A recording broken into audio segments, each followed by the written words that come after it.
வைத்தீஸ்வரன் ஆலயம் ஸ்ரீவில்லிபுத்தூரில் அமைஞ்சிருக்க இந்த வைத்தீஸ்வரன் பல சிறப்புகள், மருத்துவ குணம் கொண்ட சிவபெருமான். இப்படி இருக்கும் இந்த சிவபெருமானை பலர் வழிபட்டு நன்மை பெற்றிருக்காங்க. ஒரு சமயம் மதுரை ஆண்டு வந்த திருமல நாயக்கருக்கு கடுமையான வயிற்று வலி வந்திருக்கு. அப்போது இந்த சிவபெருமானை பற்றி கேள்விப்பட்ட திருமல நாயக்கர் மதுரையிலிருந்து வண்டி கட்டிட்டு வந்து இந்த சிவபெருமானை கடுமையாக தவம் இருந்து வழிபட்டிருக்காரு. அதாவது 48 நாள் ஒரு மண்டலம் இந்த கோயிலே தங்கி இந்த சிவபெருமானை வழிபட்டு படிப்படியாக அவரோட கொடுமையான வயிற்று வலி சரியாகி நல்லபடியாகி அவர் அங்கே போயிருக்காரு.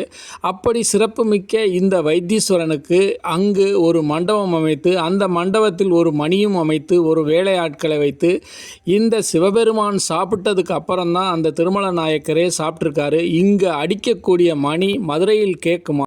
இப்படி ஒரு சிறப்பை செய்து திருமல நாயக்கர் இந்த சிவபெருமானை வழிபட்டு வந்திருக்காரு. அவ்வளோ சிறப்பு மிக்க இந்த வைத்தீஸ்வரன்.